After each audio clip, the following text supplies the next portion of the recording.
150 minutes of zone 2 cardio. 3 zone training, Peter Attias, all at zone 2. Of zone 2 cardio. Of your realized max In zone 2. zone 2 training. The math in zone 2. You know, that 180 minus your heart rate. Zone 2 cardio. Of zone 2 cardio. No, 3 zone training, Peter Attias, zone 2 training. Man, I've had enough. For fuck's sake. Zone 2 running. It's gotten stale, boring. I've heard it 1,000 times. And yeah, I know that by making this video, I'm contributing to the slop that is Zone 2 running videos, but I'm making a point. Because everywhere you go, YouTube, Instagram, TikTok probably, I don't have TikTok, but it's probably there too, it's just constant droning. Zone 2 running. Constant. We now join America's most popular show, already in progress. Everybody loves Zone 2 training. And it's only getting worse. This mindless drone that is Zone 2 propaganda. God.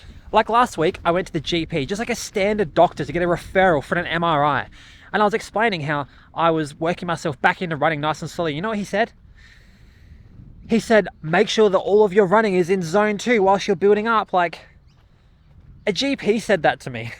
This has penetrated so deep into the social zeitgeist that now GPs know what Zone 2 running is and are prescribing it to patients. And I'm absolutely sick of it. Oh man. Glad to be back in Adelaide because Melbourne sucks. Like, do I even have to explain Zone 2 running? I feel like it's been explained 1,000 times by 1,000 people. Actually, I should, because it highlights why you should not even care about it at all.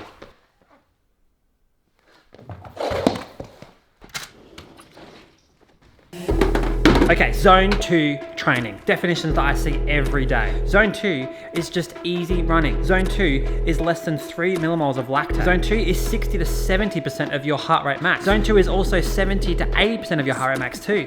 It's also conversational pace. It's your all day pace. It's the point at which you burn the most amount of fat. It's your fat max. You can even use a percentage of your heart rate reserve. And if you want to move away from running completely, you can actually have Zone 2 definitions based on cycling functional threshold power, 80 to 88% of FTP, or sometimes people say 70 to 75% of FTP.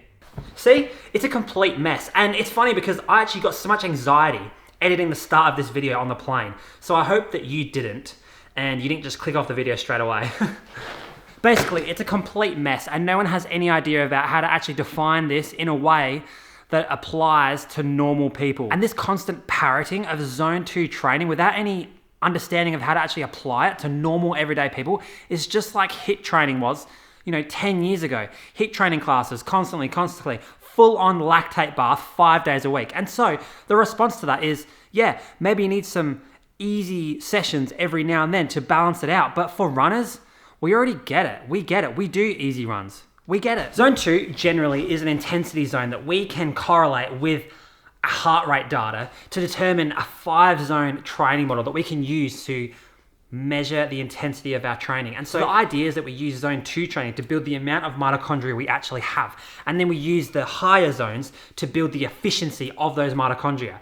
That makes sense. But the problem that I have with it is that it really relies on shitty data to actually get these heart rate training zones. I'll show you what I mean. So let's break down heart rate zones. My max heart rate that I've ever seen on my watch is 186. And I'm 28 years old, turning 29 soon, so I'm gonna lose 1 BPM, sadly. But anyways, Zone 2 apparently is gonna be 60 to 70% of my max heart rate, which is 111 to 130. Sounds pretty low. Now let's look at another popular heart rate calculating thing, math. Everyone talks about math. My math heart rate is 180 minus my age, so it's gonna be 152. There is no way that I'm conversational at anywhere near 152. Now maybe we could use the Carnarvon heart rate reserve calculator. So 186 max, my resting is 41. And so 60 to 70% of that adjusted intensity would be 128 to 143, and that's fairly close, but let's look at my historical data. Now for my easy runs, I always sit between 127 and 138, just naturally, very easily.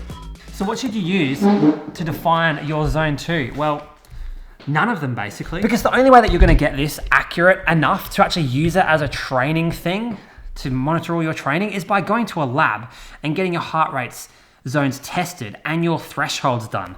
That's the only way. And it's not me saying that, that's San Milan saying it. In the laboratory, or even you can do a field test. And then for that, I use lactate a lot. If you don't have access to this, it's not as easy, but I would say that going by the feelings. That's proof right there. And I'll be honest, I've really started to go away from using any kind of heart rate data to monitor my training because it's so unreliable. There's so many different things that go into changing your heart rate data every day of the week.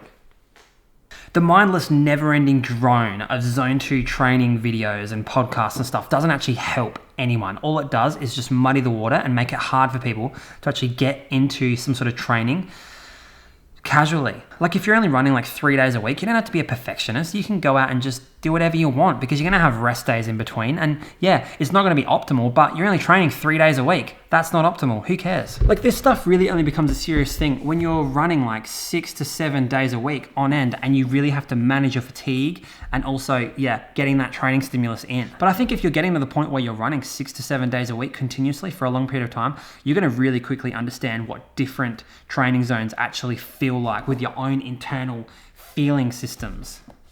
Yeah. I actually think that most runners would benefit from just using a perceived effort scale across all of their training, with a 1 being walking and 10 being a full lactate bath in like a 400 meter. That is properly killing yourself. And easy running would be around a 2 or a 3 out of 10 on that scale. If you just run your easy runs at a 2 to 3 out of 10, you don't have to worry about what your watch says. That's the right training zone for you. But the thing is, not everyone's the same, and sometimes some runners can get benefit from using a watch, and that's if your ego does not allow you to run at that 2 or 3 out of 10. You're constantly just pushing it to a 4 or a 5. Then maybe you should use certain parameters on your watch to slow yourself back down and get that ego in check. But that's a bit of a minority, I think, on this topic. But in short, let's not make running a chore. Let's make it fun and not be hyper optimized perfectionists about everything in our lives, okay?